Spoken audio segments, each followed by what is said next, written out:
सभी को नमस्कार। मैं नीरज प्रस्तुत हूँ आप सभी के समक्ष इतिहास की एक नई कक्षा में।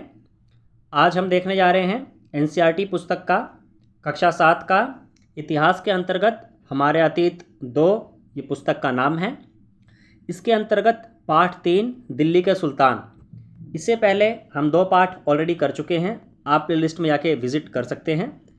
इसमें हम चर्चा करते हैं एनसीईआरटी आधारित टू द पॉइंट नोट्स की, जो कि किसी भी एग्ज़ाम में जहाँ पे आपका जीके का पार्ट आता है या फिर जीएस का पार्ट आता है उसके लिए इम्पोर्टेंट है। यहाँ से टू द पॉइंट आपको एग्ज़ाम में क्वेश्चंस देखने को मिलते हैं। ठीक है जी। और इसी बेस पे ही हमने क्लास 6 का भी कंप्लीट कर दिया है, आप प्लेलिस्ट में आके विजिट कर सकते हैं।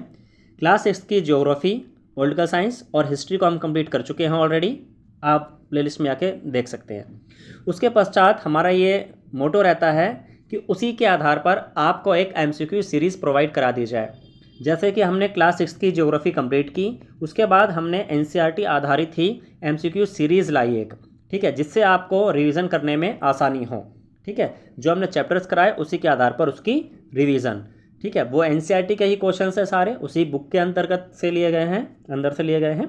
ठीक है, और वहाँ से डायरेक्टली क्वेश्चन बन जाते हैं। पहली चीज़ ये रही।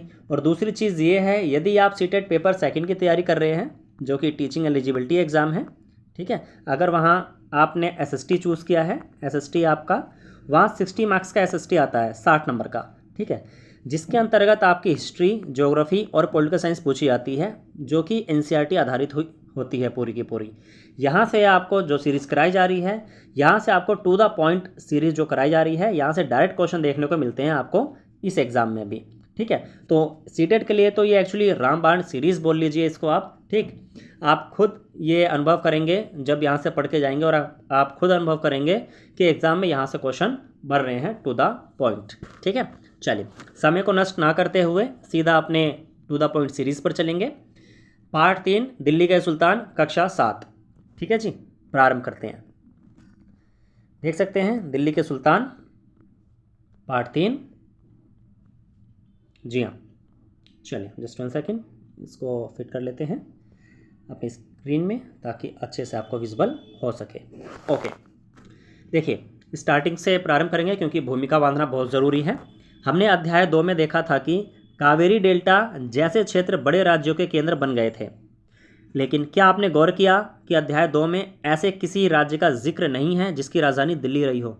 बिल्कुल नहीं, दिल्ली किसी की भी राजधानी उस समय में नहीं थी। इसका क्या कारण था? इसकी वजह थी ये है कि दिल्ली महत्वपूर्ण शहर 12वीं शताब्दी में ही बना, है ना। इससे पहले दिल्ली जो है महत्वपूर्ण शहर नहीं था।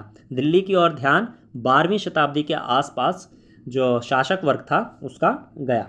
ठीक है जी, चलिए अब प्रारंभ करते हैं। मेन चीज़ें आपकी चालू होती हैं यहाँ से। पहले पहल तोमर राजपूतों के काल में दिल्ली किसी साम्राज्य की राजधानी बनी। 12वीं सदी के मध्य में तोमरों को अजमेर के चौहानों, जिन्हें चहमान के नाम से भी जाना जाता है, ने परास्त किया। ठीक है, तोमरों और चौहानों के राज्यकाल में ही दिल्ली वाणिज्य का एक महत्वपूर्ण केंद्र बन गया था। इस शहर में बहुत सारे समृद्धशाली जैन व्यापारी रहते थे, जिन्होंने अनेक मंदिरों का निर्माण भी करवाया। ठीक है, अब यहाँ से आपको ध्यान में क्या रखना है? सबसे पहली चीज़ आपको ये ध्यान में रखनी है कि सबसे पहल किस वंश ने, ठीक है, दिल्ली को राजधानी बनाया था, किस वंश ने? तो तोमर राजपूत आपको ध्यान रखना है, डायरेक्ट ये प्रश्न बनेगा। सबसे पहले दिल्ली को राजधानी, ठीक है, किसने बनाया था, किस वंश ने बनाया था या किस साम्राज्य ने बनाया था? तो तोमर राजपूत आपको ध्यान रखना है। ठीक है, उसके पश्चात तोमरों के बाद कौन आए? अजमेर के चौहान। ठीक है, चौहान वंश में ही जानते हैं आप कि इसके अंतर्गत ही पृथ्वीराज जी आते हैं, ठीक है, जिन्होंने मोहम्मद गौरी से युद्ध किया था। तराइन का 1191 में युद्ध हुआ था। ठीक है, ये पिछली वीडियोस में हम देख चुके हैं। ये पहला युद्ध था तराइन का 1191, और 1192 में तराइन का दूसरा युद्ध था। डायरेक्ट यहाँ से भी एग्जाम में क्वेश्चन बन जाता है, तो ये भी आपको पता होना चाहिए। अगर आपने पिछली वीडियोस नहीं देखी हैं तो ज़रूर जाके विजिट कीजिए, टू द पॉइंट ही चीज़ें वहाँ पर चर्चा की गई हैं। ठीक है, उसके पश्चात कह रहा है तोमरों और चौहानों के राज्यकाल में ही दिल्ली जो है वो वाणिज्य का एक महत्वपूर्ण केंद्र बन गया था, व्यापार का, ठीक है, बिजनेस का। ठीक, और यहाँ पर जैन व्यापारी रहते थे, समृद्धशाली। ठीक, चलिए यहाँ से ये चीज़ें ध्यान में रखनी है आपको। ठीक, जो इंपॉर्टेंट रहेगा मैं बताते चलूँगा। चलिए उसके पश्चात देखिए यहाँ दहलीवाल कहे जाने वाले सिक्के भी ढाले जाते थे जो काफ़ी प्रचलन में थे। आपसे डायरेक्ट क्वेश्चन पूछा जाएगा दहलीवाल क्या है, ठीक है, 4-5 ऑप्शन दे देगा, तो आपको ध्यान रखना है ये सिक्के थे, ठीक है। कहाँ ढाले जाते थे? दिल्ली में, ठीक। टू द पॉइंट चीज़, ठीक। आगे देखिए, 13वीं सदी के आरंभ में दिल्ली सल्तनत की स्थापना हुई थी, ठीक। ये छोटा सा फैक्ट है, ध्यान रखिए बस। अब यहाँ देख सकते हैं, यहाँ हमारी दिल्ली को दर्शाया गया है, ठीक है, 13वीं-14वीं शताब्दी में। ये देखिए 13वीं-14वीं सदी में दिल्ली सल्तनत के कुछ चुने हुए शहर यहाँ पे बताने का प्रयास किया गया है मैप के द्वारा, आप देख सकते हैं। ये देखिए, ये यमुना नदी है आपकी, ठीक है, जस्ट 1 सेकेंड, ओके, अब अच्छे से दिखेगा। ये यमुना नदी है, ये कुछ शहर देखिए, फिरोजशाह कोटला, हौज खास, सीरी, जहाँपना, दिल्ली कोहना, तुगलकाबाद, आदिलाबाद, इधर देखिए कुतुब मीनार, हौज सुल्तानी, ठीक है। ये इतना इंपॉर्टेंट नहीं है, बस एक माइंड में फ्रेम बना लीजिएगा, जो इंपॉर्टेंट था मैं ऊपर बता चुका हूँ, ठीक। अब मेन इंपॉर्टेंट है ये पूरा चार्ट, ठीक है, ये पूरा चार्ट आपको ध्यान में होना चाहिए। दिल्ली के शासक नाम से ये चार्ट है आपकी पुस्तक में। इसमें वंशवार क्रम दिया हुआ है, कौन सा वंश पहले आया, कौन सा वंश बाद में आया है, और दिल्ली पर किस किस वंश ने शासन किया है। देखिए, अगर मैं दिल्ली की बात करूं तो दिल्ली पर महत्वपूर्ण 5 वंशों ने शासन किया है, ठीक है, 5 वंश, ठीक है। और 5 वंश कौन कौन से थे? एक तो था आपका राजपूत वंश, ठीक है, वंशों की बात हो रही है केवल अभी यहाँ, ठीक है। एक था राजपूत वंश, ठीक, मैं बताता चलूँ यहाँ पर। उसके बाद आप देखेंगे, अभी तुर्की शासक को छोड़ दीजिए, उसके बाद है आपका खलजी वंश। थोड़ा विजिबिलिटी में थोड़ा दिक्कत होगी, लेकिन आप समझ जाएंगे, ठीक है, इतना तो विजिबल है क्योंकि बुक में ही ऐसा प्रिंट है ये, ठीक है जी। चलिए, उसके बाद देखेंगे आप तुगलक वंश, ठीक है, खिलजी हो गया, तुगलक हो गया, खलजी को खिलजी भी बोलते हैं, ठीक। उसके बाद आता है आपका सैयद वंश, ठीक, ये रहा सैयद वंश। और सैयद वंश के बाद आता है आपका लोधी वंश, ठीक है। विजिबिलिटी में थोड़ा वैसा होगा, दिक्कत हो रही होगी हल्की सी, लेकिन आप समझ जाएंगे, इतना तो विजिबल है, ठीक है। बाकी मैंने लाइन से आपको 5 वंश बता दिए हैं, ठीक। कई बार क्या होता है, इनका क्रम भी पूछ लिया जाता है, ठीक है। पहले एक बार चर्चा कर लेते हैं इन शासकों की कि इसके अंतर्गत कौन कौन शासक हैं। और इसी में ही देखिए, राजपूत वंश के बाद प्रारंभिक तुर्की शासक भी हैं, ठीक, ये इनको भी देख लेंगे अभी हम, ठीक है। चलिए, तो सबसे पहले जैसे कि मैंने पहले ही फैक्ट में बताया था कि तोमर राजपूतों ने सबसे पहले दिल्ली को राजधानी बनाया था, तो आपको ध्यान रखना है। देखिए, सबसे पहले नंबर पे तोमर ही लिखा गया है। आरंभिक 12वीं शताब्दी से 1165 तक ये राजा रहे थे, इनका राज रहा था, ठीक है, तोमर वंश का, ठीक। उसके बाद आते हैं आपके अनंगपाल, ठीक है। इनका टाइम पीरियड इतना इंपॉर्टेंट नहीं है, जिसका टाइम पीरियड इंपॉर्टेंट रहेगा उनका मैं बता दूंगा, ठीक, बस हल्का सा ध्यान में रख लीजिए। उसके बाद आते हैं आपके चौहान, और चौहान वंश में ही आते हैं आपके पृथ्वीराज चौहान, ठीक है। इनका टाइम पीरियड आप याद रखिए, ये इंपॉर्टेंट है, 1175 से 1192, ठीक है, मोस्ट इंपॉर्टेंट है, ठीक, ये ध्यान रखिएगा। 1192 क्यों? 1192 में ही तराइन का युद्ध मोहम्मद गौरी से पृथ्वीराज जी हार गए थे, और 1191 में उन्होंने मोहम्मद गौरी को हराया था, ठीक है जी, ये चीज़ ध्यान रखिएगा आप। इतनी चीज़, और इनका जो डेट है ये भी ध्यान रखना है, जैसे कि मैंने बताया, जिसका डेट याद रखना होगा उसका ही मैं बताऊंगा, जो इंपॉर्टेंट रहेगा, ठीक है। बाकी हल्का सा माइंड में क्लिक कर लीजिएगा, रटने की ज़रूरत नहीं है, ठीक, याद करने की ज़रूरत ये है, ठीक है। पृथ्वीराज चौहान की 1175 से 1192, यहाँ से एग्जाम में क्वेश्चन बनता है। और ये किस वंश से थे? राजपूत वंश से, ठीक है। क्वेश्चन एग्जाम में ऐसे बन सकता है, आपको अनंगपाल दे देगा, वो पूछ लेगा बताओ भाई ये किस वंश से थे, आपको राजपूत वंश दे देगा, खिलजी दे देगा, तुगलक दे देगा, लोधी दे देगा, ठीक है, लोधी वंश, तो आपको याद रहना चाहिए कि राजपूत वंश से संबंधित थे, ठीक है। तो इस हिसाब से भी आप याद कर लीजिएगा कौन से शासक हुए हैं, कौन सा वंश हुआ है किसके अंतर्गत, ठीक। चलिए, उसके बाद देखिए तुर्की शासक, 1206 में तुर्की शासक हुए हैं, जस्ट 1 सेकेंड, ओके, 1206 के आसपास। देखिए, कुतुबुद्दीन ऐबक आते हैं 1206 से 1290 तक, स्पेशली ये तुर्की शासक का शासनकाल रहा है, ठीक है। कुतुबुद्दीन ऐबक, ठीक है, जिन्होंने कुतुब मीनार का निर्माण कराया, है ना, उन्हीं के नाम पर ही पड़ा है कुतुब मीनार का नाम, है ना। चलिए, और ये गुलाम वंश के संस्थापक थे, मैं बताता चलूँ, गुलाम वंश कई बार पूछ लिया जाता है, ठीक है। गुलाम वंश के संस्थापक कौन थे? कुतुबुद्दीन ऐबक, ध्यान रखिएगा, ठीक। आप इनका टाइम पीरियड याद रखिए, इनका टाइम पीरियड थोड़ा सा इंपॉर्टेंट है, इतना नहीं, थोड़ा सा, 1206 से 1210, ठीक। मोस्ट इंपॉर्टेंट इन दोनों का है, शमसुद्दीन इल्तुतमिश और रजिया। रजिया जो है वो इल्तुतमिश की ही बेटी थी, ये ध्यान रखना है।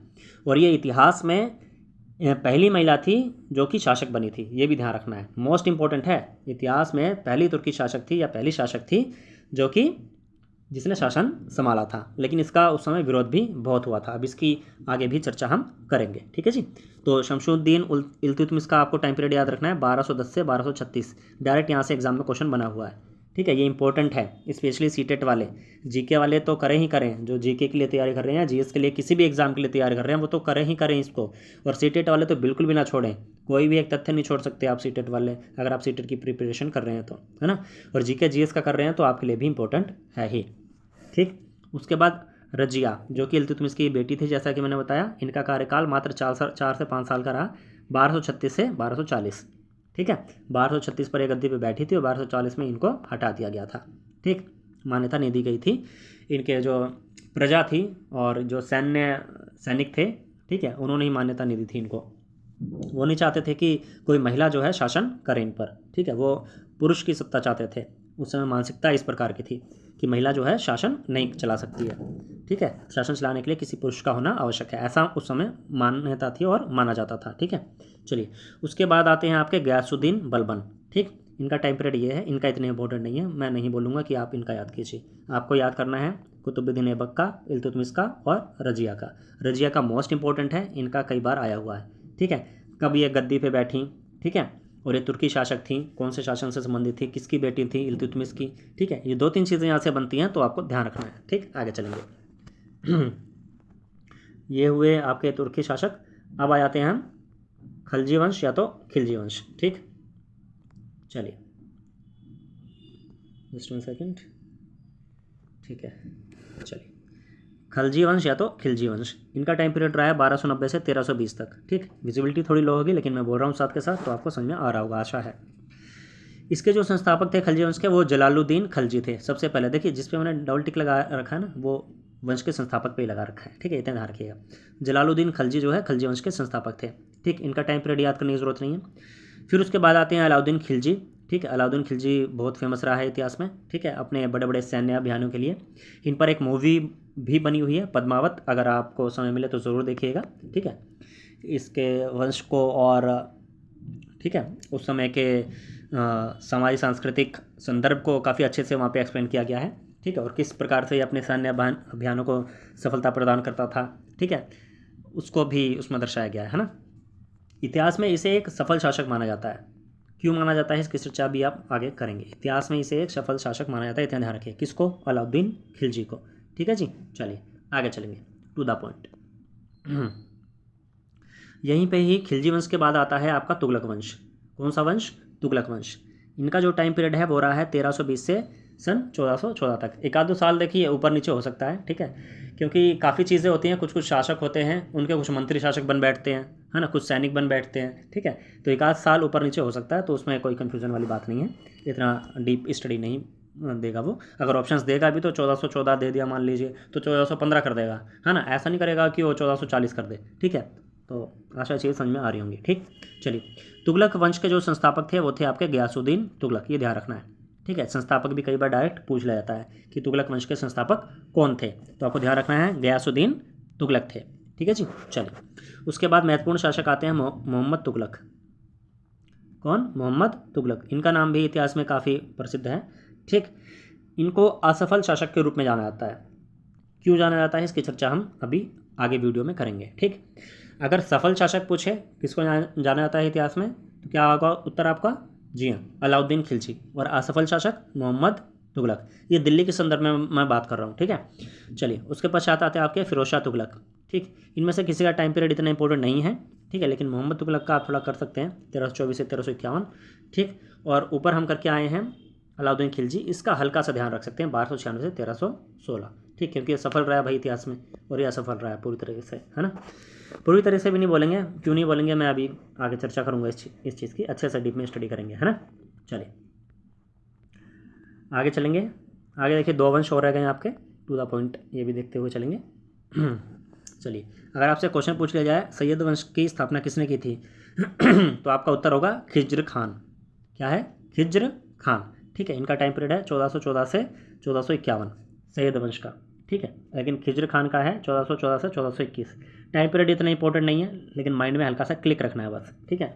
मैं ये नहीं बोलूँगा इसको आप रट लीजिए, हल्का सा क्लिक रखना है बस, ठीक है। चलिए, उसके बाद आता है आपका लोधी वंश। ठीक है, लोधी वंश के जो शासक हैं वो है बहलोल लोधी।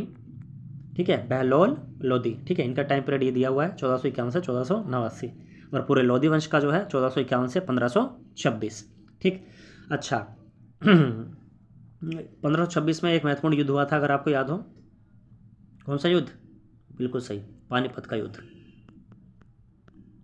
ठीक है, और मुगल वंश की शुरुआत इस पानीपत के युद्ध से ही मानी जाती है। ठीक है, किसके बीच हुआ था? बाबर और इब्राहिम लोदी। जो इब्राहिम लोदी था वो लोदी वंश का ही था। ठीक है, यहाँ पर बाबर जीत गया था और इब्राहिम लोदी हार गया था। यहीं से ही मुगल साम्राज्य की नींव पड़ी थी। ठीक है, ध्यान रहेगा। ठीक है, यहीं से ही फिर दिल्ली हो या भारत का बाकी हिस्सा हो, मुगल का जो शासन है, शासनकाल, वो प्रारंभ हो जाता है 1526 के बाद से। ठीक है जी, चलिए, छोटा सा फैक्ट था, बताना ज़रूर समझा इसलिए बता दिया मैंने। आगे चलेंगे। चलिए, ये छोटा सा फैक्ट है, देख लेते हैं। अच्छा, कुछ रह तो नहीं गया पीछे? सारे शासक बता दिए। Just 1 second.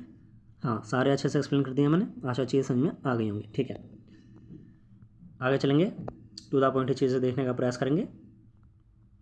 जी हाँ, चलिए, दिल्ली के सुल्तानों के बारे में जानकारी कैसे, है ना, कैसे जानकारी मिलती है हमको दिल्ली के सुल्तानों के बारे में। ठीक है, हालांकि अभिलेख, सिक्कों और स्थापत्य अर्थात भवन निर्माण कला के माध्यम से काफ़ी सूचना में मिलती है, मगर और भी कई महत्वपूर्ण वे इतिहास या तारीख एक वचन है और तवारीख बहुवचन है। ठीक है, जो सुल्तानों के शासनकाल में प्रशासन की फ़ारसी भाषा में लिखे जाते थे। ठीक है, देखिए उस समय ना तवारीख भी लिखे जाते थे। ठीक है, तवारीख मतलब कि डे वाइज जो फैक्ट्स हैं वो अभिलेखित करके, ठीक है, इकट्ठा करके लिखे जाते थे सोर्स के रूप में, ताकि आगे ये काम आ सकें। ठीक है, तो वो भी प्राप्त हुए हमें। ये देखिए यहाँ लिखा जा रहा है, तो उसका प्रोसीजर बताया गया है, पांडुलिपि, है ना। देखिए यहाँ पे देख लेते हैं, ये पता कन्फर्म हो जाएगा थोड़ा सा और। ठीक है, ये देखिए, तवारीख के जो लेखक होते थे वो सचिव, प्रशासक, कवि और दरबारियों जैसे सुशिक्षित व्यक्ति होते थे, जो घटनाओं का वर्णन भी करते थे और शासकों को प्रशासन संबंधी सलाह भी देते थे। वे न्यायसंगत शासन के महत्व पर भी बल देते थे। ठीक है जी, चलिए, छोटा सा फैक्ट था। अब यहाँ पे देखिए थोड़ा सा ना पांडुलिपि का ना प्रोसेस दिया गया है, पांडुलिपि को तैयार कैसे करते हैं, इतना इंपॉर्टेंट नहीं है। ठीक है, मैं इस चीज़ को मैं उनको करने के लिए बोलूँगा जो सीटेट पेपर सेकंड की स्पेशली तैयार कर रहे हैं, क्योंकि यहाँ से डीप थोड़ा सा क्वेश्चन बन जाता है ना। पांडुलिपि तैयार करने के लिए चरण, देखिए 4 चरण हैं। कई बार क्वेश्चन पूछ लिया जाता है पांडुलिपि तैयार करने के लिए कितने चरण हैं? 4 चरण हैं।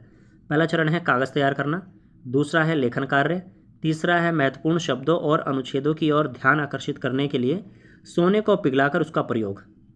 ठीक है, और चौथा है आपका जिल्द तैयार करना। ठीक है, जिस हिसाब से आप कोई बुक लिखते हैं उस हिसाब से पांडुलिपि के लिए भी पूरा एक प्रोसेस होता है। ठीक है जी, ये था प्रोसेस, छोटा सा फैक्ट। आगे चलेंगे, चलिए। हाँ, देखिए ये एग्ज़ाम के जो मैं अब बताने जा रहा हूँ, ये एग्ज़ाम के पॉइंट ऑफ व्यू से इंपॉर्टेंट नहीं है, लेकिन सामान्य रूप से बहुत ज़रूरी है बताना। न्याय चक्र, ठीक है, इनका नाम इंपॉर्टेंट है एग्ज़ाम के पॉइंट ऑफ व्यू से कि ये इतिहासकार है। फ़ख मुदब्बिर, ये इनका पूरा नाम है। ठीक है जी, ये इतिहासकार हैं, इतना ध्यान रखना, ये 13वीं सदी के इतिहासकार हैं। ठीक है जी, क्या कहते हैं ये कहते हैं राजा का काम सैनिकों के बिना नहीं चल सकता, सैनिक वेतन के बिना नहीं जी सकते। वेतन आता है किसानों से एकत्रित किए गए राजस्व से, मगर किसान भी राजस्व तभी चुका सकेंगे जब वे खुशहाल और प्रसन्न हों। ऐसा तभी हो सकता है जब राजा न्याय और ईमानदार प्रशासन को बढ़ावा दे। समझ रहे हैं क्या चीज़ बात लिखी है इन्होंने? कुल मिलाकर के न्याय पर आधारित शासन व्यवस्था की बात करते हैं ये। ठीक है, अगर प्रशासन अगर न्यायपूर्ण होगा, शासन न्यायपूर्ण होगा तो सभी ठीक होगा। ठीक है जी, बस इतना सा फैक्ट याद रखिएगा। आगे चलेंगे। जस्ट सेकेंड, उसको फिट कर लेते हैं, थोड़ा सा और बड़ा कर लेंगे तो ज़्यादा बेटर रहेगा, है ना, अच्छे से। ओके, चलिए, ये कुछ और बातें ध्यान में रखें। तवारीख के लेखक नगरों में विशेषकर दिल्ली में ही रहते थे। ठीक है, क्वेश्चन आया तवारीख के लेखक कहाँ रहते थे? दिल्ली में। ठीक है, गांव में शायद ही कभी रहते हो, मतलब कि ना के बराबर। ठीक है, दूसरा क्या, वे अक्सर अपने इतिहास सुल्तानों के लिए उनसे ढेर सारे इनाम इकराम पाने की आशा में लिखा करते थे कि कुछ इनाम मिल जाए, कुछ पैसे मिल जाए, जैसे दरबारी लेखक नहीं होते थे, है ना, हमने पढ़े हैं, उसी हिसाब से। ये लेखक अक्सर शासकों को जन्मसिद्ध अधिकार और लिंग भेद पर आधारित आदर्श समाज व्यवस्था बनाए रखने की सलाह भी देते थे। उनके विचारों से सारे लोग सहमत नहीं थे, है ना, बिल्कुल सही। अब लिंग भेद पे आप बोलोगे, अर्थात इन लोगों का मानना ये था ना कि लिंग भेद पर आधारित शासन व्यवस्था होनी चाहिए, महिलाओं को शासन करने नहीं दिया जाना चाहिए, है ना, पुरुषों का ही हक है शासन किया जाना, है ना, उनका जन्मसिद्ध अधिकार है, ऐसा मानना था, जो कि गलत था और काफ़ी लोग इससे सहमत भी उस समय नहीं थे। ठीक है जी, चलिए फिलहाल आगे चलेंगे टू द पॉइंट। यहाँ देखिए, अब देखिए रजिया के बारे में आया है, जैसे कि मैंने कहा था आगे चर्चा करेंगे इनके बारे में। सन 1236 में सुल्तान इल्तुतमिश की बेटी रजिया सिंहासन पर बैठी। उस युग के इतिहासकार मिनहाज ए सिराज के बारे में हम पिछली वीडियोस में भी चर्चा कर चुके हैं। ये इतिहासकार हैं। इन्होंने स्वीकार किया है कि वह अपने सभी भाइयों से अधिक योग्य और सक्षम थी। कौन? रजिया। लेकिन फिर भी वह एक रानी को शासक के रूप में मान्यता नहीं दे पा रहा था। कौन नहीं दे पा रहा था? मिनहाज ए सिराज। दरबारी जन भी उसके स्वतंत्र रूप से शासन करने की कोशिशों से प्रसन्न नहीं थे, जैसे कि मैंने ये पीछे बताया। सन 1240 में उसे सिंहासन से हटा दिया गया था। ठीक है जी, ध्यान रहेगा, छोटा सा फैक्ट है, बहुत इंपॉर्टेंट फैक्ट है। यहाँ से 2-3 क्वेश्चन बनेंगे एकदम डायरेक्ट वाले। रजिया जो है सिंहासन पर कब बैठी? सन 1236 में। रजिया किसकी बेटी थी? इल्तुतमिश की। ठीक है, इनके बारे में किसने कहा है? मिनहाज ए सिराज ने। ठीक है, वो कुशल तो थी लेकिन वो रानी के रूप में मान्यता नहीं दे पा रहे थे। उन्हें कब हटा दिया गया? सन 1240 में सिंहासन से अपदस्थ कर दिया, अर्थात हटा दिया था। ठीक है, ऐसा बोल सकते हैं। आगे चलेंगे। अब यहाँ देखिए 2 शब्द आए हैं, एक जन्मसिद्ध अधिकार और एक लिंग भेद। ठीक है, उनका एक्सप्लेनेशन है अच्छे से, यहाँ देख लेते हैं टू द पॉइंट थोड़ा सा। जन्म के आधार पर विशेषाधिकार का दावा ही जन्मसिद्ध अधिकार है। उदाहरण के लिए लोग मानते थे कि कुलीन व्यक्तियों को कुछ खास परिवारों में जन्म लेने के कारण शासन करने का अधिकार विरासत में मिल जाता है, जबकि ऐसा नहीं होना चाहिए, है ना। शासक वही बनना चाहिए जो कि योग्य हो, अनुभवी हो, जनता की सेवा के लिए तत्पर हो, जो कि वर्तमान में बहुत कम ही देखने को मिलता है। लिंग भेद क्या है? स्त्रियों तथा पुरुषों के बीच सामाजिक तथा शारीरिक रचना संबंधी अंतर। आमतौर पर यह तर्क दिया जाता है कि ऐसे अंतर के कारण पुरुष स्त्रियों की तुलना में श्रेष्ठ होते हैं। ठीक है, सबसे घटिया मानसिकता, ठीक, जो कि आज बदल चुकी है। ये पहले के समय के विचार हैं। ठीक, अभी भी देखने को मिल जाएंगे। चलिए आगे चलेंगे। मिनहाज ए सिराज जो कि एक इतिहासकार हैं, कई बार मैं बता चुका हूँ। इनका सोचना था कि, अब देखिए ये किसके बारे में विचार हैं? रजिया के बारे में इनके विचार हैं, ध्यान रखिएगा। ठीक है, यहाँ से क्वेश्चन बन जाता है। इनका सोचना था कि ईश्वर ने जो आदर्श समाज व्यवस्था बनाई है उसके अनुसार स्त्रियों को पुरुषों के अधीन होना चाहिए। ठीक है, ये खुद ही कह रहे हैं।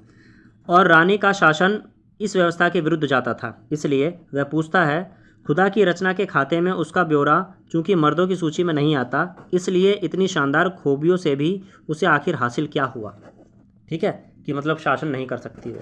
ठीक, मतलब कि एकदम निम्नतम स्तर का मानते थे कि स्त्रियों को शासन करने की शक्ति प्रदान नहीं है, पुरुषों को ही शासन करना चाहिए। ठीक है, चलिए आगे देखिए। रजिया ने अपने अभिलेखों और सिक्कों पर अंकित करवाया कि वह सुल्तान इल्तुतमिश की बेटी थी, है ना, इन्होंने अंकित कराया।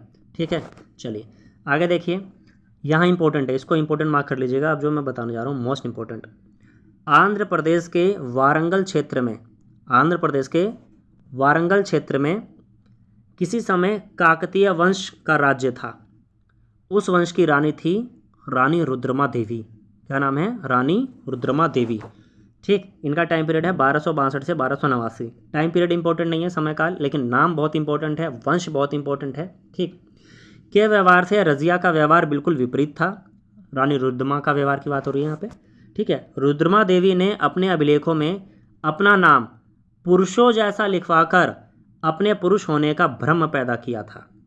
ठीक है, मोस्ट इंपॉर्टेंट फैक्ट है। ठीक है, ऐसी कौन सी रानी थी जिसने अपना नाम पुरुषों जैसा लिखवाकर भ्रम पैदा किया था पुरुष होने का? रानी रुद्रमा देवी। ठीक है, वो किस वंश की थी? काकतीय वंश की। ठीक है, किस क्षेत्र में उनका राज्य था? आंध्र प्रदेश के वारंगल क्षेत्र में। ठीक है, अगर इनके बारे में आपको और जानना है, ठीक है, और समझना है, तो रानी रुद्रमा देवी पर एक मूवी है जो कि साउथ की है, बहुत अच्छी मूवी है, बहुत बेहतरीन मूवी है। मैं रिकमेंड करूँगा आपको कि आप ज़रूर देखें उसको। ठीक है, अगर आप रानी रुद्रमा देवी के शौर्य और बलिदान के बारे में जानना चाहते हैं तो ठीक है, ज़रूर देखिए उसको, बहुत बेहतरीन मूवी है एकदम। ठीक है, चलिए फिलहाल भाई कोई प्रमोशन नहीं कर रहा हूँ मैं यहाँ पर देखो अचानक से आ गया है नाम। ठीक है, इसलिए मैंने बता दिया। अगर आपकी इच्छा हो तो देखिए, वरना मत देखिए। ठीक है, ये चैनल किसी को प्रमोट नहीं कर रहा है। ठीक है। कई लोग बोलेंगे अरे भाई मूवी को प्रमोट कर रहे हैं, है ना, ऐसा नहीं है, ठीक है। चलिए फिलहाल आगे चलेंगे। हमारा काम है भाई देखो सीखना और चीज़ों को और अच्छे से समझने का प्रयास करना, ठीक है जी। चलिए वो भी टू द पॉइंट, है ना। चलिए, एक और महिला शासक थी कश्मीर की रानी दिद्दा। रानी दिद्दा, इनका समयकाल है 980 से 1003। समयकाल इंपॉर्टेंट नहीं है, जैसे कि मैंने बता दिया। उनका नाम दीदी अर्थात बड़ी बहन से निकला है, ठीक है। जाहिर है प्रजा ने अपनी प्रिय रानी को यह स्नेह भरा संबोधन दिया होगा, ठीक है जी। तो कहने का तात्पर्य यह है कि समय समय पर कुछ महिलाएं भी शासन कर चुकी हैं, शासक रह चुकी हैं, ठीक है। लेकिन उस समय के जो माहौल था, जो सामाजिक व्यवस्था थी, उन्होंने उसका विरोध भी किया, ठीक है, समय के अनुसार। लेकिन वर्तमान में आप देखेंगे तो काफ़ी क्षेत्रों में महिलाएं जो हैं तरक्की कर रही हैं और स्वतंत्र रूप से भाग ले रही हैं, ठीक है। चलिए, और भारत में ही काफ़ी ऊंचे ऊंचे पदों पर वे कार्यरत भी हैं, ठीक है। चलिए आगे चलेंगे।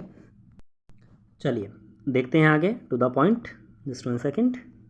ओके, 13वीं शताब्दी के आरंभिक वर्षों में दिल्ली के सुल्तानों का शासन गैरिसनों अर्थात रक्षक सैनिकों की टुकड़ियों के निवास के लिए बने मजबूत किलेबंद शहरों से परे शायद ही कभी फैला हो। शहरों से संबंध, लेकिन उनसे दूर भीतरी प्रदेशों पर उनका नियंत्रण ना के बराबर था और इसलिए उन्हें आवश्यक सामग्री, रसद आदि के लिए व्यापार, कर या लूटमार पर ही निर्भर रहना पड़ता था, ठीक है। अब यहाँ पर एक महत्वपूर्ण शब्द आया है गैरिसन, ठीक है। इसका शाब्दिक अर्थ आपको याद रखना है, इंपॉर्टेंट है, एग्जाम में डायरेक्ट क्वेश्चन यहाँ से बना हुआ है, ठीक है। तो गैरिसन का तात्पर्य क्या होता है? गैरिसन का तात्पर्य होता है किलेबंद बसाव जहाँ सैनिक रहा करते थे। कौन रहा करते थे? सैनिक। तो आपको ध्यान में रखना है सैनिक, ठीक है। विजिबिलिटी थोड़ी लो होगी, ठीक है, बुक में ही ऐसा प्रिंट है, कोई बात नहीं, लेकिन चीज़ें हमें समझनी है और शायद इतना विजिबल है कि दिख रहा है, और दिख भी नहीं रहा है तो मैं बोल रहा हूँ, समझ में आ रहा होगा, है ना।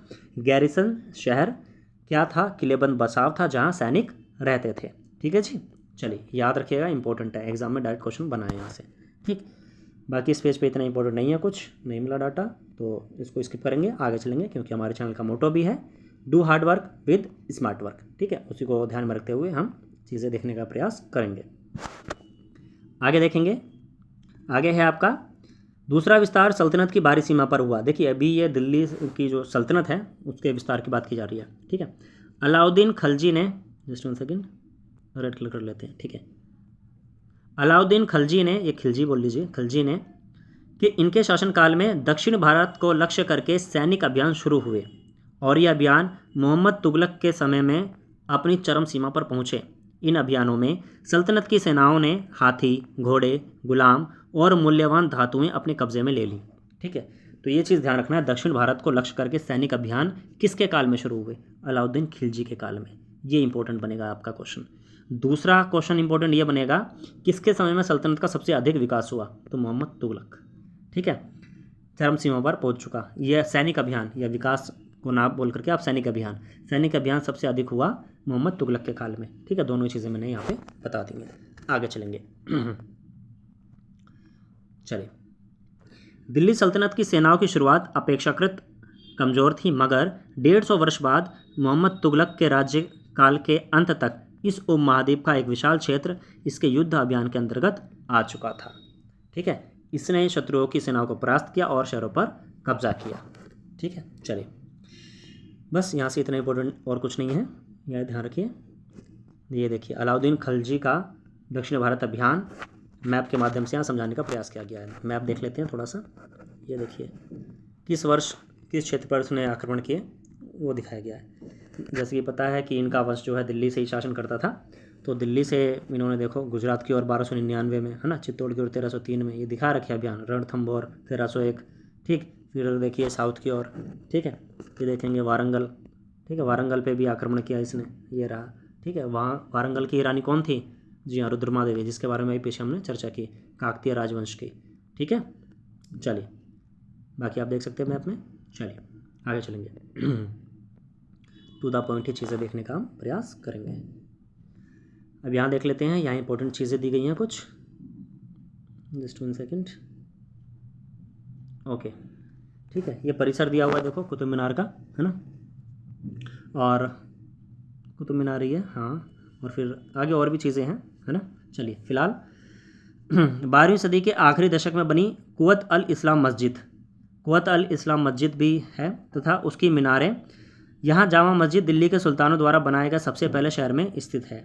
इतिहास में इस शहर को दहलीए कुहना अर्थात पुराना शहर कहा गया है और शायद इसी का नाम पुरानी दिल्ली भी पड़ा है ना, जहाँ तक मेरी नॉलेज है, जहाँ तक लग रहा है मुझे। ठीक है, इसको आप देख सकते हैं, कुव्वत अल इस्लाम मस्जिद।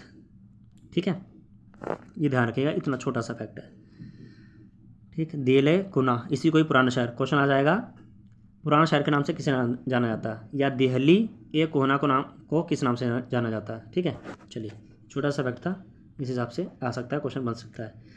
इल्तुतमिश और अलाउद्दीन खलजी ने और विस्तार किया। मीनार 3 सुल्तानों कुतुबुद्दीन ऐबक, इल्तुतमिश तथा फिरोज शाह तुगलक द्वारा बनाई गई थी। इतना इंपॉर्टेंट नहीं है लेकिन हल्का सा ध्यान रखिए। ठीक है, इन शासकों का नाम है यहाँ पे। ठीक, चलिए अब यहाँ पे मेन फैक्ट इधर है, पहले इसको पढ़ लेते हैं। ठीक है, क्योंकि इसी पर आधारित है बाकी सारी चीज़ें, है ना। जस्ट 1 सेकेंड, ओके, इसको कलर को ना हम चेंज कर लेते हैं, इसको कर लेते हैं ब्लू, है ना। चलिए मस्जिद क्या है, ये एक अरबी शब्द है, ये ध्यान रखना। डायरेक्ट क्वेश्चन बन सकता है कि मस्जिद जो है वो कौन सी भाषा का शब्द है, तो अरबी भाषा का शब्द है। ठीक है, जिसका शाब्दिक अर्थ होता है ऐसा स्थान जहाँ मुसलमान अल्लाह की आराधना में सजदा अर्थात घुटने और माथा टेक कर करते हैं। जामा मस्जिद या मस्जिद जामी वह मस्जिद होती है जहाँ अनेक मुसलमान एकत्र होकर साथ साथ नमाज पढ़ते हैं। नमाज की इस रस्म के लिए सारे नमाजियों में से सबसे अधिक सम्मानीय और विद्वान पुरुष को इमाम अर्थात नेता के रूप में जाना जाता है। ये चीज़ ध्यान रखिएगा, चुना जाता है या जाना जाता है। इमाम जो हैं वो शुक्रवार की नमाज के दौरान धर्मोपदेश अर्थात धर्मोपदेश के लिए एक शब्द भी है खुतबा, याद रखना, खा पे छोटे ओ की मात्रा, ता बा पे आ की मात्रा, धर्मोपदेश। खुतबा का अन्य नाम क्या है, धर्मोपदेश भी देता है। ठीक, नमाज के दौरान मुसलमान मक्का, ठीक है, मक्का की तरफ मुंह करके खड़े होते हैं। भारत में मक्का पश्चिम की ओर पड़ता है, मक्का की ओर की दिशा को किबला कहते हैं। ठीक है, ये 3 चीज़ें फैक्ट हैं, याद रखिएगा। सबसे पहले खुतबा क्या होता है, यह धर्मोपदेश है। ठीक है, ये इमाम के द्वारा दिया जाता है शुक्रवार को। ठीक है, और दूसरी चीज़ मक्का की तरफ मुंह करके खड़े होते हैं, ठीक है, नमाज के लिए। तीसरी चीज़ मक्का भारत में किस दिशा की ओर है, पश्चिम दिशा की ओर। चौथी चीज़ मक्का की ओर की दिशा को क्या कहा जाता है, किबला कहा जाता है। ठीक है, ये 3-4 चीज़ें याद रखिएगा, इंपॉर्टेंट है, डायरेक्ट क्वेश्चन यहाँ से बन जाता है। आगे चलेंगे। अब यहाँ देखिए चित्र 3, ये बेगमपुरी मस्जिद का बता रखा है, आपको बस इतना ध्यान रखना है बेगमपुरी मस्जिद में कार्य किसने कराया। ठीक है, ये कराया मोहम्मद तुगलक। ठीक है, मोहम्मद तुगलक के राज्यकाल में दिल्ली में उसकी नई राजधानी जहाँपनाह विश्व की शरणस्थली की मुख्य मस्जिद के तौर पर बनाई गई थी। ठीक है, जहाँपनाह को विश्व की शरणस्थली कहा जाता है। ठीक है, ये इसकी नई राजधानी थी मोहम्मद तुगलक की। क्वेश्चन आ सकता है बेगमपुरी मस्जिद का निर्माण या काम किसने कराया, मोहम्मद तुगलक के काल में हुई थी। ठीक है, इस तरीके से आप ध्यान में रख सकते हैं। चलिए आगे चलेंगे। यहाँ देखिए आप कुछ मस्जिदों के बारे में अच्छे से बताया गया है कि कौन सी मस्जिद जो है किसके काल में बनी। ठीक है, तो थोड़ा सा देख लेते हैं, ज़्यादा चीज़ें नहीं हैं, टू द पॉइंट है, तो आ सकता है यहाँ से क्वेश्चन बन सकता है, तो इसको हम स्किप नहीं करने वाले हैं। मोठ की मस्जिद, ठीक है, सिकंदर लोदी के शासनकाल में यह उसके मंत्री द्वारा बनवाई गई थी। ठीक है, क्वेश्चन बन सकता है मोठ की मस्जिद किसके शासनकाल में बनाई गई थी, तो सिकंदर लोदी, याद रखना है, और उसके मंत्री द्वारा बनवाई गई थी, टू द पॉइंट। आगे चलेंगे। अब यहाँ देखिए जमाली कमाली मस्जिद है। ठीक है, इसका आंसर आप कमेंट बॉक्स में बताएंगे कि यह मस्जिद जो है वो किसके शासनकाल में बनवाई गई थी। जमाली कमाली मस्जिद 1520 के दशक के आखिरी दिनों में निर्मित। ठीक है, ये है इधर, ठीक, देख सकते हैं आप। चलिए आगे चलेंगे, जस्ट 1 सेकेंड। चलिए अब राइट कर लेते हैं। खलजी और तुगलक वंश के अंतर्गत प्रशासन और समेकन, नज़दीक से एक नज़र देख लेते हैं क्या है, क्या कहना चाह रहे हैं ये। नज़दीक से हम भी बड़ा करके देख लेते हैं भाई, है ना, नज़दीक से बोल रहे हो तो, है ना। चलिए, दिल्ली सल्तनत जैसे विशाल साम्राज्य के समेकन के लिए विश्वसनीय सूबेदारों तथा प्रशासकों की ज़रूरत होती थी। दिल्ली के आरंभिक सुल्तान विशेषकर इल्तुतमिश सामंतों और ज़मींदारों के स्थान पर अपने विशेष गुलामों को सूबेदार नियुक्त करना अधिक पसंद करते थे। सोच रहे हैं, सामंतों और ज़मींदारों को नहीं कर रहे हैं, गुलामों को सूबेदार नियुक्त कर रहे हैं, है ना। इन गुलामों को फ़ारसी में बदंगा कहा जाता था। Most important fact, most important mark करिएगा इसको, ठीक है। सीधा आपसे क्वेश्चन पूछ लेगा, बदंगा क्या है? गुलाम, ठीक है। फ़ारसी में बदंगा कहते हैं इन गुलामों को, ठीक है, ध्यान रखिएगा, मोस्ट इंपॉर्टेंट।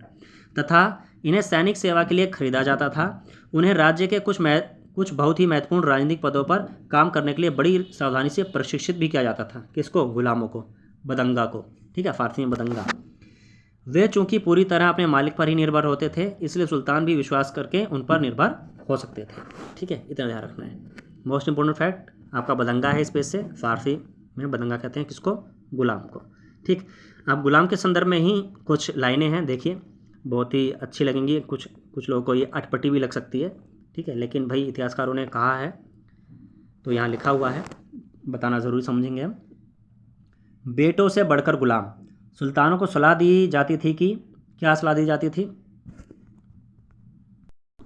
देखिए क्या सलाह दी जाती थी, जिस गुलाम को हमने पाला पोसा और आगे बढ़ाया है उसकी हमें देखभाल करनी चाहिए। क्यों? क्योंकि तकदीर अच्छी हो तभी पूरी ज़िंदगी में कभी कभी ही योग्य और अनुभवी गुलाम मिलता है। बुद्धिमानों का कहना है कि योग्य और अनुभवी गुलाम बेटे से भी बढ़कर होता है। बहुत बड़ी बात बोल दी है इन्होंने यहाँ, ठीक है। तो आप लोग कमेंट बॉक्स में बताइए क्या सही बोला इन्होंने या गलत है। क्या आपको गुलाम को बेटे से बढ़कर मानने का कोई कारण समझ में आता है? कुछ आता है तो कमेंट बॉक्स में बता सकते हैं, ठीक है। स्वागत है आप सभी का कमेंट बॉक्स में। चलिए सेकंड, ओके, चलिए। खलजी और तुगलक शासक बदंगा का इस्तेमाल करते रहे। बदंगा कौन? गुलाम, ठीक है। और साथ ही अपने पर आश्रित निम्न वर्ग के लोगों को भी ऊंचे राजनीतिक पदों पर बैठाते रहे। निम्न अर्थात जो उनसे निम्न वर्ग के थे, छोटे वर्ग के थे, ठीक है, उनको भी ऊंचे राजनीतिक पदों पर बैठाने लगे वो, ठीक है। ऐसे लोगों को सेनापति और सूबेदार जैसे पद दिए जाते थे, है ना। लेकिन इससे राजनीतिक अस्थिरता भी पैदा होने लगी। भाई जब आप निम्न वर्ग को, ठीक है, ऊंचे पदों पर बैठा देंगे तो भाई अस्थिरता तो होगी ही, है ना। चलिए ये उस समय की बात है, ठीक है। अगर आप डायरेक्टली बैठा देंगे, उसमें भी देखिए उच्च और निम्न वर्ग, मैं ये नहीं कहता कि उनको मत बैठाओ निम्न वर्ग को, अनुभव होना चाहिए, ठीक है। सबके साथ बराबरी का व्यवहार होना चाहिए, अनुभव होना चाहिए, एक्सपीरियंस होना चाहिए, प्रशिक्षण प्रदान होना चाहिए, तभी आप बैठाइए, ठीक है, नहीं तो अर्थ का अनर्थ हो जाता है, ठीक, समझ रहे हैं आप, ठीक है। आगे चलेंगे। गुलाम और आश्रित अपने मालिकों और संरक्षकों के प्रति तो वफादार रहते थे, अब देखिए वही बात आ गई, मगर उनके उत्तराधिकारियों के प्रति नहीं। नए सुल्तानों के अपने नौकर होते थे। फलस्वरूप किसी नए शासक के सिंहासन पर बैठते ही प्रायः नए और पुराने सरदारों के बीच टकराव शुरू हो जाती थी, होगी ही, है ना। सुल्तानों द्वारा निचले तबके के लोगों को संरक्षण दिए जाने के कारण उच्च वर्ग के कई लोगों को गहरा धक्का भी लगता था। और फारसी तवारीख के लेखकों ने निचले खानदान के लोगों को ऊंचे पदों पर बैठाने के लिए दिल्ली के सुल्तानों की आलोचना भी की है कि आपने ये गलत किया है, इसी से ही आपके वंश का सर्वनाश होगा या हो चुका है या होगा भविष्य में, है ना। चलिए आगे देखते हैं। सुल्तान मोहम्मद तुगलक ने अजीम खुमार नामक कलाल अर्थात शराब बनाने और बेचने वाला, ठीक है, फिरोज़म हज़ाम नामक नाई, मनका तब्बाख नामक बावर्ची और लड्ढा तथा पीरा नामक मालियों को ऊंचे प्रशासनिक पदों पर बैठाया था, ठीक है। ऊपर का ये इतना इंपॉर्टेंट नहीं है, यहाँ ये पढ़ने का उद्देश्य केवल इतना था कि किस किस को इन्होंने मोहम्मद तुगलक ने ऊंचे पद प्रदान किए थे, ठीक है, ये बताना उद्देश्य था। इंपॉर्टेंट ये है, 14वीं शताब्दी के मध्य के इतिहासकार जियाउद्दीन बर्नी ने इन नियुक्तों का उल्लेख सुल्तान के राजनीतिक विवेक के नाश और शासन करने की अक्षमता के उदाहरण के रूप में किया है। किसने? जियाउद्दीन बर्नी। कौन है ये इतिहासकार? ये इंपॉर्टेंट है, ठीक है जी। चलिए आगे चलेंगे, टू द पॉइंट। आगे देखेंगे। पहले वाले सुल्तानों की ही तरह खलजी और तुगलक शासकों ने भी सेना नायकों को भिन्न भिन्न आकार के इलाकों के सूबेदार के रूप में नियुक्त किया। ये इलाके इक्ता कहलाते थे। क्या कहलाते थे? इक्ता, ध्यान रखिएगा। और इन्हें संभालने वाले अधिकारी इक्तादार या मुफ्ती कहलाते थे, ठीक है। जो इलाके थे, किसके इलाके? सूबेदार के रूप में जिनको जहाँ नियुक्त किया जाता था वो इलाके, उन इलाकों को इक्ता कहते थे। और जो इनको संभालते थे उनको इक्तादार या तो मुफ्ती कहते थे, ठीक है। मुफ्ती का फ़र्ज़ क्या था? भाई आप संभाल रहे हो तो आपका फ़र्ज़ क्या क्या पूरे इलाके को संभाल रहे हो आप, है ना। उनका फर्ज था सैनिक अभियानों का नेतृत्व करना और अपने एकता में, अपने इलाकों में, है ना, अपने एकता में अर्थात अपने इलाकों में कानून और व्यवस्था बनाए रखना, बिल्कुल सही। अपनी सैनिक सेवाओं के बदले वेतन के रूप में मुक्ति अर्थात इक्ता, ठीक है, इक्तादार जो होते थे, है ना, इक्तदार मैंने शायद बोल दिया, यहाँ पे इक्तदार है, ठीक है। इक्तदार अपने इलाकों से राजस्व की वसूली क्या करते थे, राजस्व के रूप में मिली रकम से ही वे अपने सैनिकों को तनख्वाह भी देते थे, है ना। तनख्वाह नहीं दोगे तो भाई सैनिक कैसे चलेंगे, ठीक है। आगे देखेंगे। मुक्ति लोगों पर काबू रखने का सबसे प्रभावी तरीका ये भी था। अब देखो, अपने इलाकों का उनको सूबेदार तो बना दिया, ठीक है, एकता प्रदान कर दिया, इलाका प्रदान कर दिया, लेकिन उन पर नियंत्रण भी रखना होता था। कई बार क्या होता था, वो नियंत्रण से बाहर होने का प्रयत्न करते थे और पूरा का पूरा जो क्षेत्र है उसको अपने कंट्रोल में करने का प्रयास करते थे, है ना। तो उन पर एक तरीके से नियंत्रण भी रखना होता था, ठीक है जी। तो उनको काबू कर रखने का सबसे प्रभावी तरीका बता रहे हैं क्या था, ठीक है। प्रभावी तरीका ये था कि उनका पद वंश परंपरा से ना चले और उन्हें कोई भी एकता थोड़े थोड़े समय के लिए ही मिले, अर्थात कोई भी इलाका उनको थोड़े थोड़े समय के लिए दो। जैसे जॉब में नहीं होता, थोड़े समय के लिए यहाँ पे रखा और थोड़े समय बाद ट्रांसफ़र कर दिया, है ना, ये होता है ना। तो उस ये जो चीज़ है ना, ये पहले समय से चली आ रही है ना, देखिए यहाँ पे। जिसके बाद उनका स्थानांतरण अर्थात ट्रांसफ़र कर दिया जाए। सुल्तान अलाउद्दीन खलजी और मोहम्मद तुगलक के शासनकाल में नौकरी के इन कठोर नियमों का बड़ी सख्ती से पालन होता था, समझ रहे हैं। चलिए, मुक्ति लोगों द्वारा एकत्रित किए गए राजस्व की रकम हिसाब लेने के लिए राज्य द्वारा लेखा अधिकारी नियुक्त किए जाते थे, समझ रहे हैं। लेखा अधिकारी नियुक्त किए गए, भाई कितना हिसाब हुआ, कितनी अर्निंग हुई, कितनी नहीं हुई, है ना। इस बात का ध्यान रखा जाता था कि मुक्ति राज्य द्वारा निर्धारित कर ही वसूलें और तय संख्या के अनुसार सैनिक रखें, ना तो अधिक रखें, ना तो ज़्यादा, ना तो कम, ठीक है। और जितना कर निर्धारित किया जाए उतना ही वसूलें, उससे कम भी नहीं, उससे ज़्यादा भी नहीं, ठीक है जी। चलिए आगे चलेंगे टू द पॉइंट। सीधा यहाँ से देखेंगे अब। अलाउद्दीन खलजी, जैसा कि आपको पता है अलाउद्दीन खलजी को एक सफल शासक माना जाता है। क्यों माना जाता है उसके कारणों को आपको यहाँ देखने को मिलेगा, है ना। अलाउद्दीन खलजी के शासनकाल में भू राजस्व के निर्धारण और वसूली के कार्य को राज्य अपने नियंत्रण में ले आया। स्थानीय सामंतों से कर लगाने का अधिकार छीन लिया गया। पहले स्थानीय सामंत भी कर लगाते थे ना, उनसे छीन लिया गया। छीन तो लिया गया, लेकिन बल्कि और पता है क्या किया गया, उन्हें भी कर चुकाने को बाध्य किया गया कि भाई जो सामंत है वो भी कर देंगे। सुल्तान के प्रशासकों ने ज़मीन की पैमाइश की और इसका हिसाब बड़ी सावधानी से रखा। कुछ पुराने सामंत और जमींदार राजस्व के निर्धारण और वसूली अधिकारी के रूप में सल्तनत की नौकरी करने लगे, ठीक है। इंपॉर्टेंट क्या है यहाँ पर, उस समय 3 प्रकार के कर थे, अर्थात 3 प्रकार के टैक्सेस थे, ठीक है। कौन कौन से थे, पहला कृषि पर कर, दूसरा मवेशियों पर कर, तीसरा घरों पर कर अर्थात हाउसेस पर, ठीक।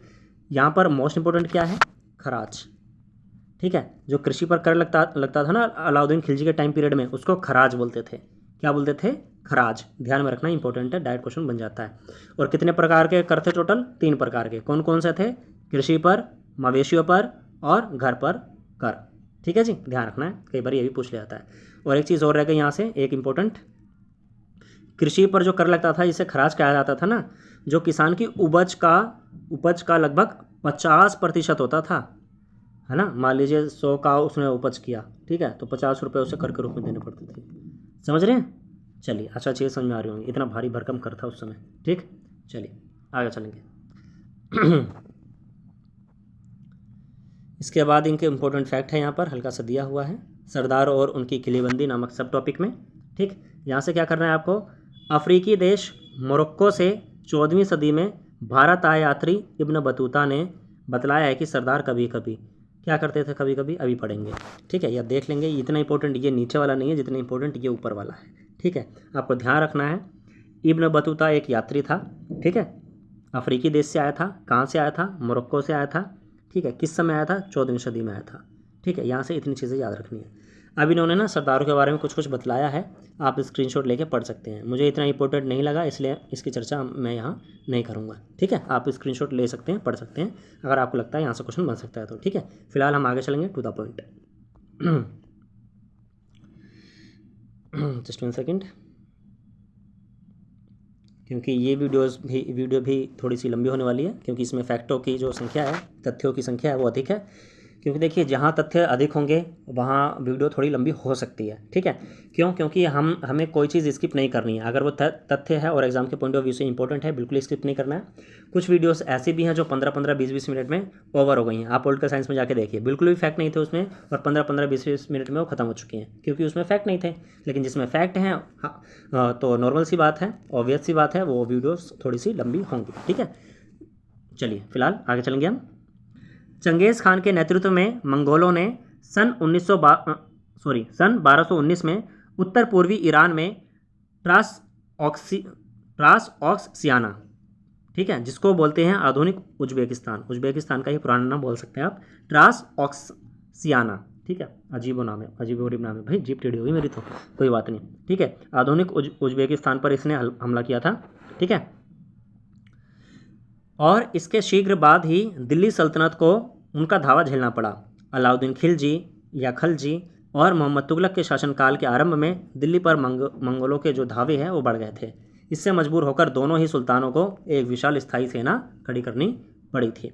इतनी विशाल सेना को संभालना प्रशासन के लिए भारी चुनौती थी। आइए देखें कि दोनों सुल्तानों ने इस चुनौती का सामना कैसे किया।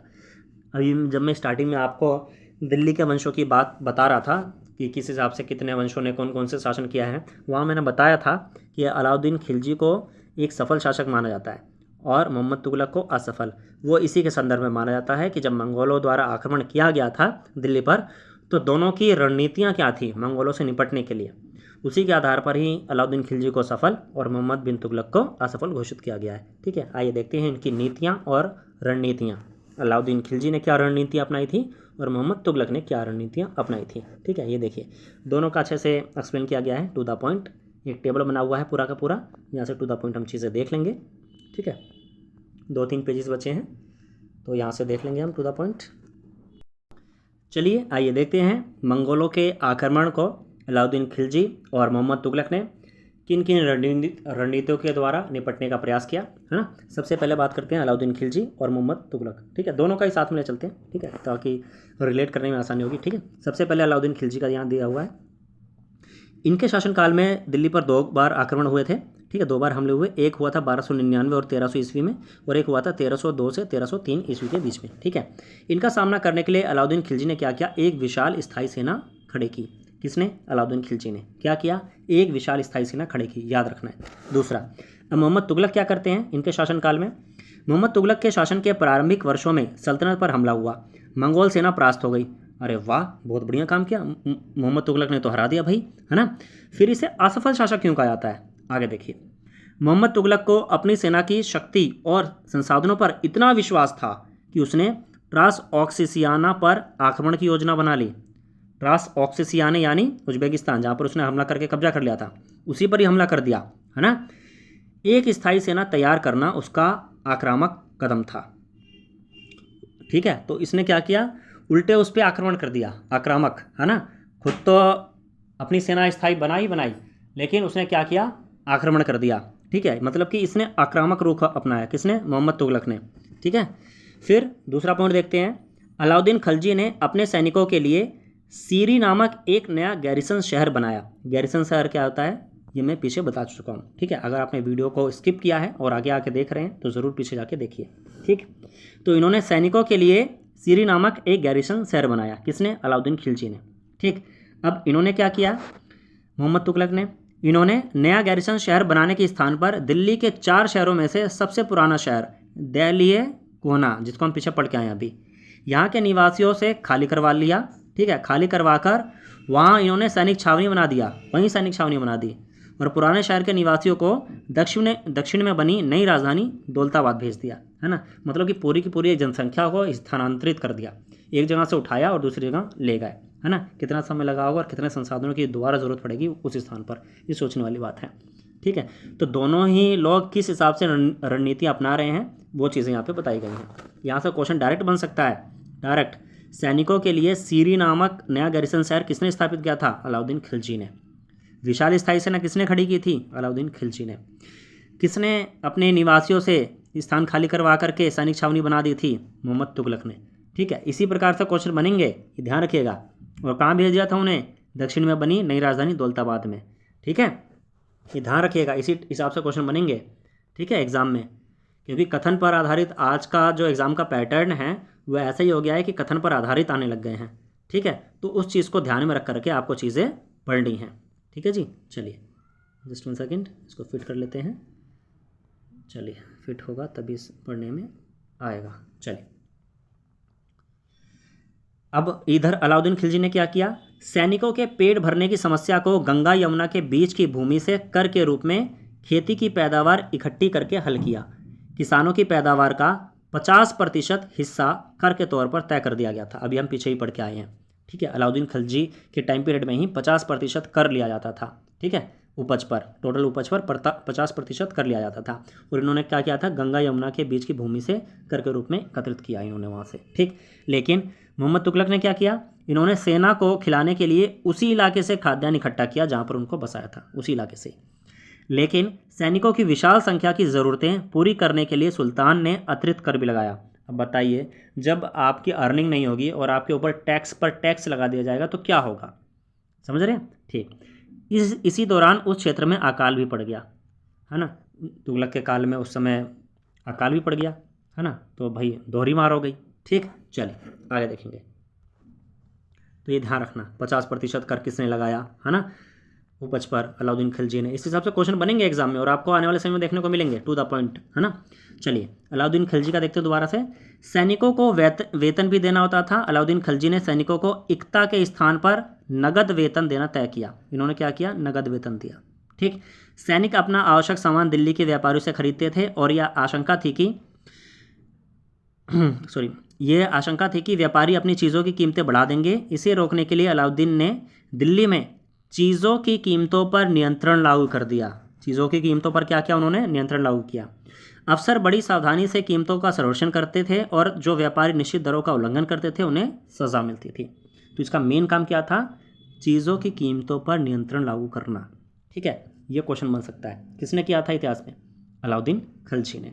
ठीक, अब इधर मोहम्मद तुगलक ने क्या किया, इन्होंने भी अपने सैनिकों को नगद वेतन दिया। ठीक है, ये भी नगद वेतन देते थे, लेकिन कीमतों पर नियंत्रण करने की जगह इन्होंने कीमतों पर नियंत्रण नहीं किया। कीमतों पर नियंत्रण नहीं किया, मेन इंपॉर्टेंट बात। इसकी जगह उन्होंने कुछ आज की कागजी मुद्रा की तरह टोकन अर्थात सांकेतिक मुद्रा चलाई। जैसे आज के समय में नोट चलते हैं ना, 10 के नोट, 20 के नोट, उन्होंने एक सांकेतिक मुद्रा चलाई। ये सिक्के धातु के बने होते थे, किसके, धातु के, लेकिन सोने चांदी के ना होकर सस्ती धातु के थे। कैसे थे, सस्ती धातु के। 14वीं सदी के लोगों को इस मुद्रा पर भरोसा नहीं था। वे बड़े चतुर थे अर्थात चालाक थे।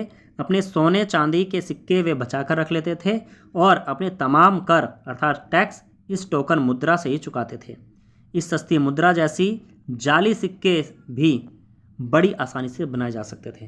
अब बताइए, कोई ऐसी धातु है जो सस्ती रूप में उपलब्ध हो रही है, ठीक है, और उसको बनाना आसान है टोकन मुद्रा के रूप में, ठीक है, तो इससे क्या होगा, जाली सिक्के बन जाएंगे और पता भी नहीं चलेगा और चलेंगे आराम से। ठीक है, तो ये था इसके पतन का कारण। ठीक है, जिसके लिए इसको असफल शासक कहा जाता है। ठीक, और काफ़ी चीज़ें हैं, आप देख सकते हैं दोनों में अंतर। ठीक है, मंगोलों पर का जो आक्रमण था, ठीक है, उसको नियंत्रित करने के लिए या फिर उसका सामना करने के लिए किस हिसाब से इन्होंने अपनी अपनी नीतियाँ, रणनीतियाँ बनाई थी, है ना।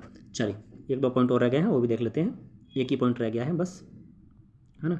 यहाँ से क्वेश्चन आपका डायरेक्ट एग्जाम में देखने को मिल जाता है। अब अलाउद्दीन खिलजी ने क्या किया इधर, इन्होंने प्रशासनिक कदम काफ़ी सफल रहे इनके, है ना, और इतिहासकारों ने कीमतों में कमी और बाजार में वस्तुओं की कुशलता से आपूर्ति के लिए उसके शासनकाल की बहुत प्रशंसा की है। मंगोल आक्रमणों के खतरे का भी उसने सफलतापूर्वक सामना किया। बिल्कुल सही बात। ठीक, अब तुगलक के देखते हैं। मोहम्मद तुगलक द्वारा उठाए गए प्रशासनिक कदम बेहद असफल रहे। ठीक है, कश्मीर पर उसका आक्रमण पूरी तरह विफल रहा। तब उसने तुरान पर हमला करने का इरादा छोड़ दिया और अपनी विशाल सेना को भंग कर दिया। इस बीच उसने प्रशासन संबंधी जो कदम उठाए उनसे परेशानियां ही पैदा हुई। दौलताबाद ले जाए जाने से लोग बहुत नाराज़ थे। करों में वृद्धि और गंगा यमुना के दुआब में अकाल से विक्षुब्ध जनता बगावत पर उतर आई और मोहम्मद तुगलक को अंततः टोकन मुद्रा भी वापस लेनी पड़ी थी। क्वेश्चन बन सकता है, किसने टोकन मुद्रा वापस लेनी पड़ी थी, किसे, मोहम्मद तुगलक को। ठीक है, यहाँ से बहुत सारे प्रश्न बनते हैं, इसलिए मैंने सारी चीज़ों को अच्छे से एक्सप्लेन करने का प्रयास किया है, वो भी टू द पॉइंट। ठीक है, आशा है चीज़ें समझ में आ रही होंगी। ठीक है, चलिए फिलहाल आगे चलेंगे।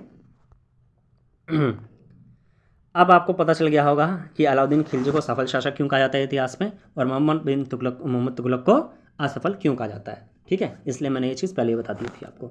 चलिए कोई बात नहीं। देखिए सफल असफल, देखिए दोनों ने ही अपनी अपनी रणनीतियाँ अपनाई। ठीक है, लेकिन एक कमी की वजह से किसी शासक को हम बेकार नहीं कह सकते हैं। ठीक, क्यों नहीं कह सकते, यहाँ पढ़िए। इन तमाम असफलताओं की गिनती करने में हम कभी कभी भूल जाते हैं कि सल्तनत के इतिहास में पहली बार दिल्ली के किसी सुल्तान ने मंगोल इलाके को फतह करने के अभियान की योजना बनाई थी, है ना। तुगलक ने यही सोचा था ना कि भाई ये हम पे आक्रमण कर रहा है, हम इसी को आक्रमण करके ही ख़त्म कर दें, है ना, जड़ ही ख़त्म हो जाए। तो उसने भी गलत नहीं सोचा था, लेकिन भाई सैनिक क्षमता भी काफ़ी कोई चीज़ होती है ना, और बाकी रणनीति भी एक बनानी होती है, कुशल रणनीति, शायद वो ठीक से नहीं बन पाई। लेकिन अगर तुगलक सफल हो जाता ना तो मंगोलों का खात्मा उसी समय ही हो जाता, है ना, ये भी याद रखने वाली बात है।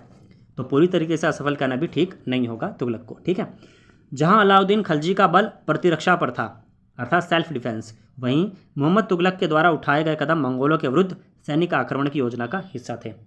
ठीक है, यानी अटैकिंग टाइप। ठीक है, चलिए आगे चलेंगे। आगे देखेंगे 15वीं तथा 16वीं शताब्दी में सल्तनत। तुगलक वंश के बाद 1526 तक दिल्ली तथा आगरा पर सैयद तथा लोधी वंशों का राज्य रहा। 1526 के बाद मैं पीछे बता चुका हूँ क्या हुआ था। ठीक है, अगर आपने वीडियो स्किप किया तो ज़रूर जाके पीछे वापस से देखिए। ठीक है, क्योंकि एक ही चीज़ को बार बार नहीं बताया जाएगा, क्योंकि हमारे चैनल का मोटो है do hard work with smart work. ठीक है, टू द पॉइंट चीज़ें हम लेके चलने का प्रयास करते रहे हैं। ठीक है, और आगे भी यही करते रहेंगे। चलिए, शेरशाह सूर, जिसे शेरशाह सूरी के नाम से भी जाना जाता है, एक सेकेंड, 1540 से 1545 तक का इनका शासनकाल रहा है ना। इन्होंने बिहार में अपने चाचा के एक छोटे से इलाके के प्रबंधक के रूप में काम शुरू किया था, और आगे चलकर उसने इतनी उन्नति की कि मुग़ल सम्राट हुमायूं, ठीक है, इनका टाइम पीरियड दिया हुआ है, इंपॉर्टेंट नहीं इतना, हुमायूं तक को चुनौती दी और परास्त भी किया। शेरशाह ने दिल्ली पर अधिकार करके स्वयं अपना राजवंश स्थापित किया। हालांकि सूर्य वंश ने केवल 15 वर्ष अर्थात 1540 से 1555 तक शासन किया, लेकिन इसके प्रशासन ने अलाउद्दीन खिलजी वाले कई तरीकों को अपनाकर उन्हें और भी चुस्त बना दिया। आपको पता है प्रशासनिक मामलों में अलाउद्दीन खिलजी को बहुत बेहतरीन माना जाता है। ठीक है, बेशक से उसकी जो मानसिक सोच थी, जो स्थिति परिस्थिति जो भी थी, लेकिन प्रशासन के क्षेत्र में उसने काफ़ी कार्य किया। ठीक है, चलिए, कुछ लोग कहेंगे भाई आप एक विदेशी शासक की या फिर जो भी है यहाँ पर जिस हिसाब से उन्होंने हमारी सभ्यता संस्कृति को नुकसान पहुंचाया, आप उनकी तारीफ़ कर रहे हैं। ऐसा बिल्कुल नहीं है। जो चीज़ें ठीक हैं वो ठीक हैं, जो चीज़ें ख़राब है वो ख़राब हैं। कई ऐसी चीज़ें थीं जो अलाउद्दीन खिलजी के बारे में ठीक नहीं मानी जाती हैं।